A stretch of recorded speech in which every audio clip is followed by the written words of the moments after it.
What's up, guys? It's your boy Preston Kenny7 back out here for another YouTube video, and today I will be reacting to Giannis Antetokounmpo getting the MVP award, and I'll be making my MLB picks, NBA picks, and college football picks.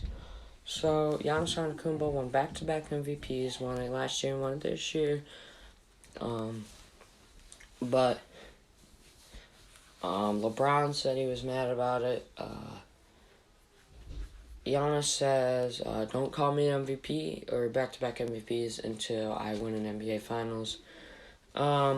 Which is, I think that's what mentality you always have to have. I thought LeBron should have won it, but, it's a regular season award.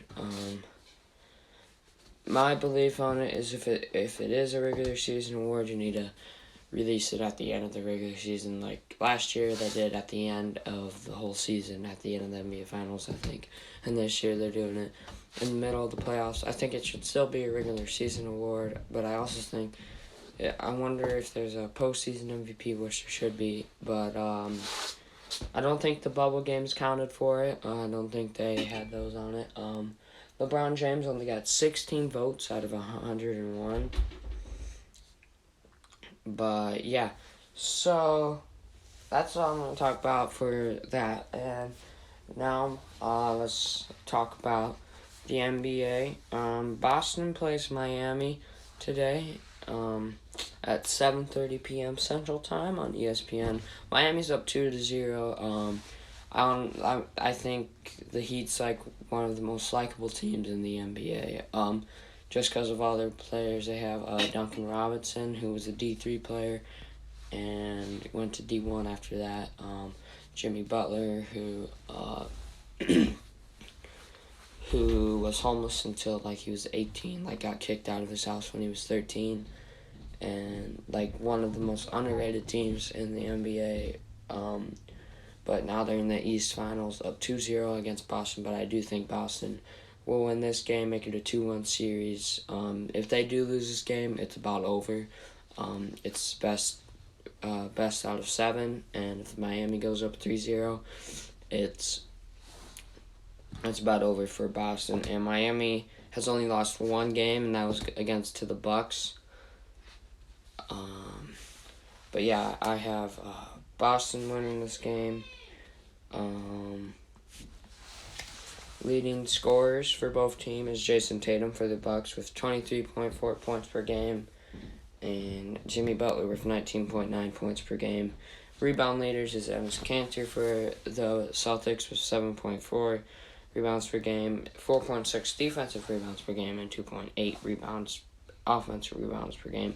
Bam Adebayo, who had that big block, 10.2 rebounds per game and 7.8 defensive rebounds per game and 2.4 offensive rebounds per game. Assist leaders are Marcus Smart, who has 4.9 assists per game, and Jimmy Butler has 6.0 rebounds per game. So I think the Celtics will win this one. I think it's going to be a close game. I think it's going to be 5 to 10 points, somewhere in there. But so now it's the MLB picks. So I'm going to do the Giants and the Athletics. Kevin Gausman is pitching for the Giants. He's 3-2 with a 4.05 ERA. And then, I don't know how to say that name, Jesus Luzardo with a 2-2, 4.32 ERA. The over-under is 8.5, but I do have the Athletics winning this one. So the next game is the Dodgers and the Rockies. Clayton Kershaw is pitching for the Dodgers, who is 5-2 and with a 2.28 ERA. And then Chai Gonzalez is pitching for the Rockies, who is 0-1 with an 8.68 ERA. So not doing good. I forgot to do this for the last game, but I'm doing it for this game. Batting leaders, Mookie Betts has 16 home runs, 306 average, and 39 RBIs. Trevor Story has 11 home runs and 303 average and 25 RBIs. Batting leaders for batting average is Corey Seager with 312 average, a 361 on base percentage, and 597 slugging. And Charlie Blackmon has 314 average, 367 on base percentage, and 476 sluggings. Runs batted in are Mookie Betts with 39 RBIs and Charlie Blackmon with 38 RBIs. So yeah, I have the Dodgers winning this one. By a good margin. I think it has the potential to be close, but I also don't think it's going to be that close. I think it's kind of, that can be that close. But, so the next game that I'm going to pick is the Twins and the Cubs. I think if the Twins win this game, they clinch their postseason berth, or if the Mariners lose, and I'll make my picks for the Mariners game later. But the Twins are 31-22, while the Cubs are 31-20. Michael Pineda is pitching for the Twins. He's 1-0 with 3.57 ERA. Alec Mills, who just had a no-hitter, is 5-3 with 3.93 ERA. This is in Wrigley Field in Chicago. Batting leaders for home runs, obviously Nelson Cruz. He's 40 years old and he's still raking. Probably one of the best players for the Twins. I think he's third in MVP voting. And the Twins are kind of on a losing streak right now, so... only on a 2-game losing streak, but in their last 5 games, they've lost 4 and only have won.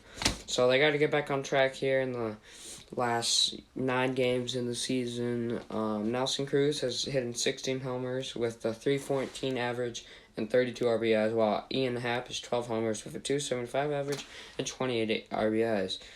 Batting averages, same people. I